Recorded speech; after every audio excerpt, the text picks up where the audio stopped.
Welcome back to Mission Accepted. Oh my gosh, we have been, and I know that you've been following everything that we're doing. We just had a 5-day event in gorgeous Vancouver, British Columbia, Canada, home of Mission Accepted Media. And lucky us, we got to meet the most incredible people doing incredible things. And of course, I got to meet Mr. Mark J. Carter in person. We could not stop talking, and we're so excited to continue that conversation with you today. Now, look, at a lot of you from all over the world have had such great benefit of people coming on and sharing stories, sharing information, because you are either just really intrigued and think, I would never do what you people do, and you're coming here for the jovial aspect of the life of an entrepreneur, or you are entrepreneurial, you're on a mission, you're about to take a mission, and there's all sorts of things that you need. And these gems, these nuggets that you're getting on the show are making a huge difference for you. Thank you so much for sending that information in. Our guests are excited when they hear from you. We're excited when we hear from you. And we know that we're global, and we super appreciate you opening, listening, sharing, and commenting about the show. So look, we were able to grab Mark. He just flew back from Vancouver. He's home where he's home. And I said, look, there's in this world of marketing for the world of entrepreneurs and creatives and media and all of that, being interviewed is important. He is an interview expert. This is what he lives for. This is what makes him excited. He loves interviewing. He's a professional interviewer. And so I thought, isn't it always nice to hear from the other way around? So what is it like to be an incredible interviewee? What are professional interviewers? What are they going to do? What is it that you can do that asks them to, that they'll refer you, that they'll ask you back on their show, whether it's a TV show, whether it's a radio show, whether it's a podcast, what have you. So we're going to have that kind of conversation, that high level, oh my gosh, I'm so glad that I listened to this show for you. Mark, welcome to Mission Accepted Media. So nice to see you on the screen, and it was such a pleasure to meet you in person. It was great meeting you in person. Happy to be back in your good graces. Absolutely. So look, you are a professional interviewer, and you must have some incredible stories to tell. Do you want to kind of kick us off a little bit? Maybe let us know where you are in the world, and what was one of your most incredible interviewing experiences, either you being interviewed or someone interviewing you? What is it that made you go, oh man, I love interviewing? Well, first of all, I'm smack in the middle of downtown Chicago, and one of my favorite interview experiences on video, at least, was my first video interview. And I had done the research. We had the founder of TED, not the guy who bought it, but the guy who invented TED, as in TED Talks. And I called my video guy. I'm like, just set up a camera in an empty room. Worst he's going to do is say no. And at the time, I did not want to be on video. Like, no, And I did my research. He was always a talking head in all his interviews. So I'm thinking, I am safe. I don't have to be on video. This is cool. Literally less than 5 minutes before I was talking with him, he grabbed my arm and said, hey, you're in this with me, aren't you? Like, I guess I'm in this with you. Oh, crap. And as with interviewing, one of my favorite things to hear is when someone will pause, especially a media trained person. They're like, that's a good question. I love that. His first response to my first question, and I left it in, I said, don't edit it out. I'll laugh about it someday. Not this week, not this month, but someday. First response was, that's not a good question. Let's start over. It's like, oh my God. I had to put on a poker face. I'm like sweating. I was like, don't die on camera. Made it through. It was about a 10-minute interview, but that one really stands out because I had no plans of being on video whatsoever. And once I got into it, I realized, hey, this isn't so bad. Nobody died. And that's what kicked off the career. I thank you so much for sharing that story, because first of all, we've all had our firsts. You know what, I was just sharing with someone right before this show, and I'm like, they're in beta of a really big project. And it's interesting watching the growth, the good, the bad, and the ugly. I mean, I'm sure that was, everyone knows that saying, but being thrown into it sometimes can just be the best. And it does make for a good story later, but never at the time. So thanks for sharing that, right? Like, oh my gosh, just go in on the deep end, right? Go in on the deep end. So look, let's kind of talk about what it's like to be that person who's sitting on the other stage. You've interviewed a lot of people. I've interviewed a lot of people. There's people that follow certain podcasts and listeners and radio show because they love their style, right? Interview people, they all have their own style. They all have their own groove. I know for us, sometimes we ask a very similar question at the end of the show because that's kind of our signature. For you, what are some of the things that people that are looking to be interviewed might want to take a look at in terms of how they show up? The first thing I would say is, and you can work with the host on this, the first and foremost, I will say, is pick something you're passionate about. People can sense the energy. They see it on camera. They feel it coming through the screen. Don't pick something based on, oh, here's the hot topic of the day. I'm going to talk, everyone's talking about AI. So I'm going to go talk. If you're not passionate about it and don't have a deep well of knowledge, don't talk about something just because people are going to pick it up. They're going to be able to tell, yeah, you're not really an expert at this, or they're going to say it's like you're not lighting up on camera. Even if it's just a radio show, they hear the inflection of your voice and the energy of your voice. So number one is pick something that you're genuinely passionate about and interested in. And the second thing I'd say, I mean, right off the top of my head would be share stories, just like we just did. That was a story. Don't just make it purely informational and just the facts, ma'am. Share stories that you've lived through about the topic at hand, but be passionate and share stories are the first two things that come to mind. I love that you talk about that they can read the energy, right? And I really love that you talk about have a deep knowledge and passion because people can feel it, even if they're listening and not watching the show. If they're not watching your facial expressions or what you're doing, they can definitely hear that.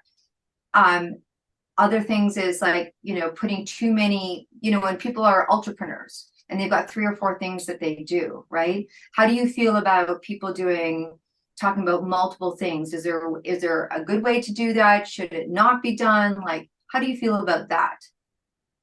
I would say stick to 1 or 2 things. Once you start getting into 3 and 4, even if they're passionate about it, unless they're extremely aligned and there's just a little, like a minute difference between the subjects, 3 and 4 things, it's too much to talk about. And I'm really big on one of the first things I dive into is what we're talking about. If it's like online marketing, it's what's your story with online marketing? How did you get into it? And if you have a 20 to 25 minute podcast, if you try and cover 4 things, that's very short bursts and you can't really get deep into anything. You're going to stick at the surface level stories for all 4 subjects if you're only recording for 20 to 25 minutes. So I would suggest definitely 1 or 2. Yeah, I'm with you on that. That's fantastic. What other advice, what other things do you see that people can either just change a little bit or really take a good step back and reevaluate what they're doing on the screen? Well, screen, voice, radio, TV, whatever. Yeah. Well, during the interview, be aware that you're in and I'll stick with it because we're recording a 20 to 25 minute podcast, and that's the length of my podcast. If you're a speaker or a trainer, telling a 5, 6, 7 minute story in a 60-minute speech is almost expected. Of course, you're going to do that, or part of your 90-minute training session. If you're on a 20 to 25-minute podcast, once you start getting to 6 and 7 minute answers, that's like 25% of the podcast. So I'd definitely be aware of having shorter, more meaningful answers to get to the point, share some great genius, share some knowledge, but don't go into long 7-minute explanations of things. That's one of the first things I see that I will prep my guests for, and I'll tell them, hey, especially if they're a keynote speaker or a workshop facilitator, that's when I'd have to say, I'm just going to say this, you probably already know it, but 3, 4, maybe 5, but like 3, 4 minute answers are ideal. So keep them short and sweet, and make sure you include stories in your answers. Yeah, I'm hearing the word stories. I'm hearing the word stories. I'm hearing the word stories, right? Stories really, they're such a great anchor for people also to get to know you. Here's something that I find, we were actually talking about it last night, late night conversation with the CMO. And there's things that we do from a media company that are very personal branding, and it's super hard for entrepreneurs to like do personal branding where it's not loaded with their business stuff. And I think that's really part of the telling the story. A lot of people want to know a little bit about who you are. It doesn't have to be the whole thing, just a little bit about who you are. When that seeps through, it accentuates what we believe. It accentuates kind of what you do, who you are and what you do. And I think that's a package that people purchase. So a lot of times if it's too much about the story and all about what you do, they're thirsty for like, okay, I've joined this class, I want to hear how to actualize it, and then vice versa as well. Mhm. Not all tutorial, but like, who are you as a person, you know? um what other things have you got for someone prior to the show? So you're heading on to a show, you've made a connection with somebody. Is there anything that you can tell people from an interview standpoint that are going to get interviewed, things that they should do prior to getting onto the air? Know the key points that your interviewer wants to make. It's their show, so it's before you hit record. Take some time, just like we did. We're talking about interviewing. You could talk about it from an interviewer standpoint. You can talk about it from an interviewee standpoint. You could talk about both. And we decided, oh, based on your show and your audience, we're going to talk about the interviewee. Do that before each show, even if it's the 5 minutes before you hit record, to find out, make sure you really know what that interviewer, that host wants to get out of the interview. What's going to be the most valuable thing for his or her audience? What points do they definitely want to cover? That's something, like I said, you can do it in 5 minutes beforehand, but it's so powerful. Like I said, with this one, there's two sides of a coin with interviewing. We picked one of them. If we hadn't picked that one, I might have gone down another road. But I said, no, I want to know, what, as a host, what do you want your audience to get out of it? So as an interviewee, never assume you know what they want to get out of it. Even something a simple topic. So what you're saying is you want A, B, and C, or pick a couple talking points and ask them if that's what they want, and then have them feed that back to you so you know what you're going to be talking about for the next 20-25 minutes or so. Yeah. And every interviewer is different, right? Like some interviewers will send you questions. I mean, I think we all recommend watching someone's show beforehand or listening to how they, what their show is, what their TV, what their radio, how they present, so that you can match, not necessarily match the vibe, but understand how they work. I think it just adds a little bit of, being advantageous. And I think it's always nice, the person who's doing the show, knowing that the person, went and took the time to listen, just like we do when we're meeting somebody and we look up their website first, or we do those kind of things. So it's nice to kind of get a sense of how they talk or what their groove is or their interview style. What about someone who wants to get there? So they have a course or a class or a book that just launched. There's something that they want to market. Do you have any suggestions for the person interviewing? Again, is it that they focus on the story? How do they weave that in? When is it like, do you find that people get better results when it's like, go to my website and da da da da da, you can get my book there? Or like, how do people get their sales piece across in an interview without sounding like it's a sales piece across in an interview? I think that's a great question. I think the best way to do it is, if it's a course, a book, whatever it might be in the educational space or self-improvement, business improvement, give away some of your best stuff for free. Give away part of the course. Share some of the, your golden nuggets that you're going to learn in the course in the interview. Because I think that what that creates is the knee-jerk reaction from the listener. It's like, gosh, if she can give that away, man, what I pay for must be awesome. So give away your golden nuggets in the interview. I think that's the best way to do it. And then direct, definitely, have a landing page, a call to action. Go to this domain and you can get, the free ebook, or sign up for the course here, whatever it is. But give away part of your book, part of your course, part of your genius in the interview, and let people actually experience what it would be like to read the book, be a part of the course, go to that class. And like I said, if you can give away amazing stuff, people are just gonna assume what they pay for has got to be even more amazing. I think that's a better selling tool than just trying to be tricky and get people to do sales traditionally. Yeah, I mean, thank you for bringing that up, because I think people are worried about giving their best stuff, because they're like, wow, if I give all my good stuff away, then when they come to the this, and this, then what's there going to be? And I think that they value what they offer, but they know their peak pieces. And if they give their peak pieces away, then what else have they got to give? But they don't realize that when those peak pieces are put together with all the things like how to put it into action and things like kind of what we're doing right now, that's where truly a high level value comes into play. So giving Exactly. away those pieces on a show, I think it's a good reminder for people because they tend to hold that back. They're like, oh, well, in this book, I give my top 10, da da da da da, and they give a couple, but they're not like the best. They're not the ones that are going to drive the activity. You've probably heard it. And maybe we're talking about it right now. Maybe this question that I'm going to ask you, it's like, well, I just gave you that answer. But you hear it, I hear it. I've been on blank amount of shows, I've been on blank amount of podcasts, I've been in publications, and I'm not getting the ROI, or I don't think I'm getting the ROI, because sometimes people don't really understand how important media impressions are.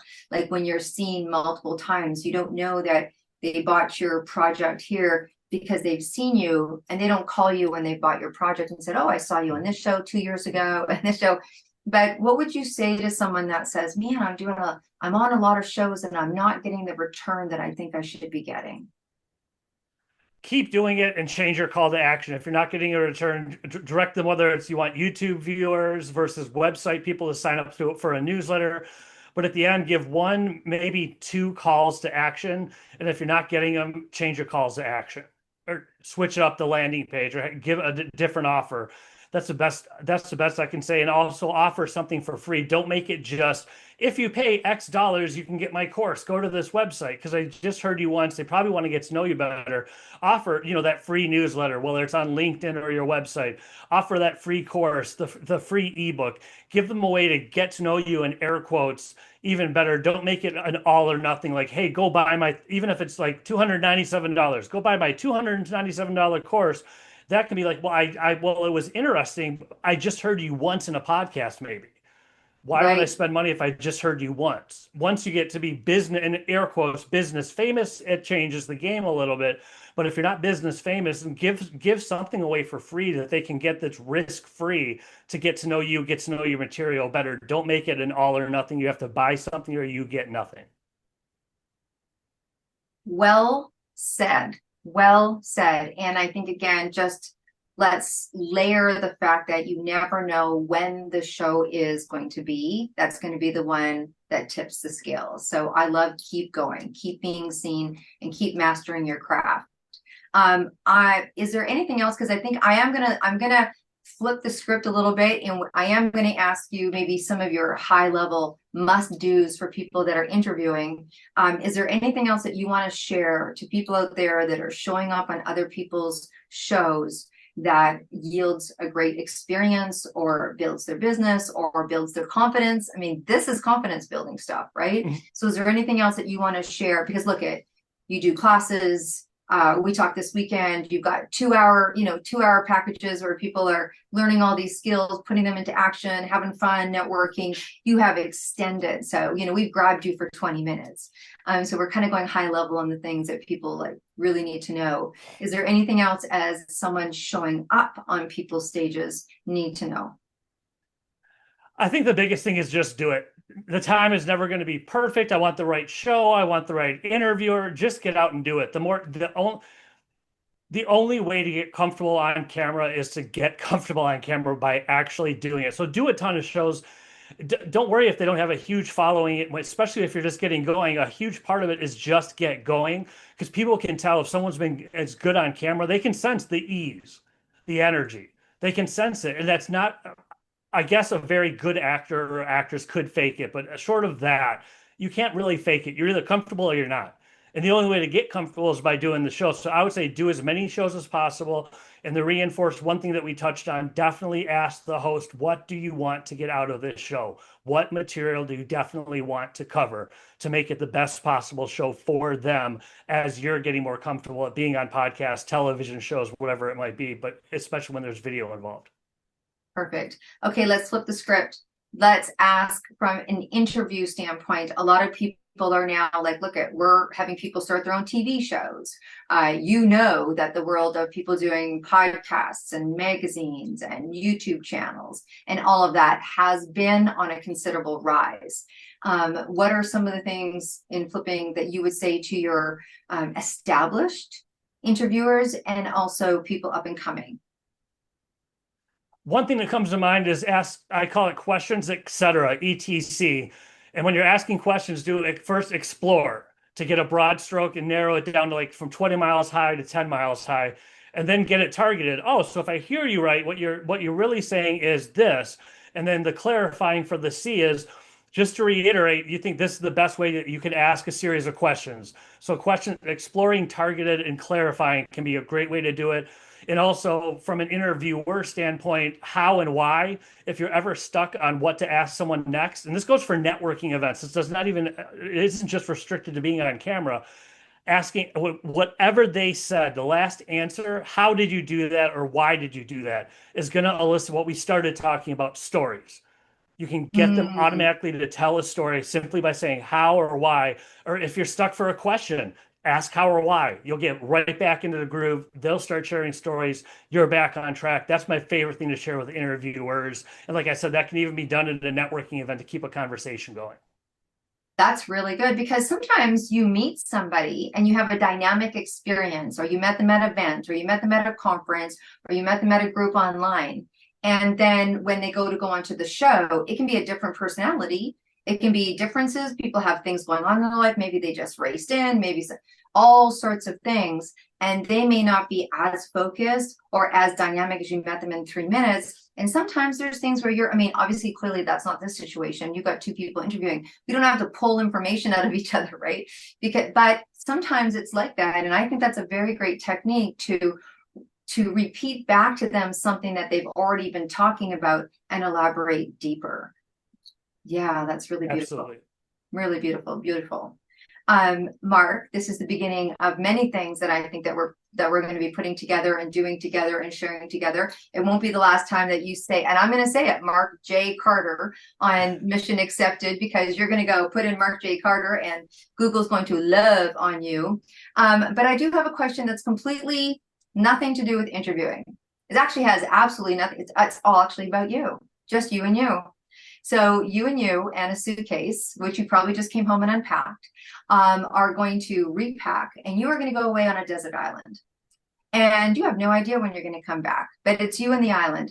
And you could not imagine not listening to this music until you decide to come back. So you've got room in your suitcase for one album, and we're album fans over here. So this this desert island has a record player with some mango. What song, singer, or album could you not imagine not being able to listen to for the rest of your days? The first time I saw him was in a bowling alley. I was 16 years old in a suburb of Detroit. I would say Kid Rock album Devil Without a Cause. Right on, right on. Very cool. Kid Rock and some bowling. What a pleasure to have you on Mission Accepted. I'm going to talk to the audience for just a minute. Look, the beautiful thing about all of our guests is that we just tip the iceberg in what they have to share with you. So check out the show notes, reach out, contact, see what's going on. Follow us, follow Mark. We've always got all incredible things going on. If you want to be sitting where Mark is, then come on to a show. It's not difficult. It's very easy. It's debdrummond.com. Go have fun over there. There's a podcast page. If you'd like to come on as a group show, if you'd like to come on to the stage, if you'd like to come on to the TV, if you'd like to do a solo show and hang out just like me and Mark are doing today, there's an opportunity for you to share. If you have a story, it needs to be shared somewhere. We're happy to provide that platform for you. Mark, as always, a pleasure. Really great to get to know you this past weekend. Look forward to the show airing. And is there any last words that you have for anybody before we sign off today? Just to reiterate, if you're thinking about being a guest, go out and do it. That's the best thing I can say. You'll love it. You'll get better at sharing your story. But the best thing to do is that even if you think you're good, you can be great. Do more podcasts, get out there as a guest. There's a ton of hosts looking for great guests. You can be that great guest for that right host. Awesome. So with that, my friends, as always, we will see you next week. And until we do, you be well, you stay groovy, and we'll talk to you soon. Bye.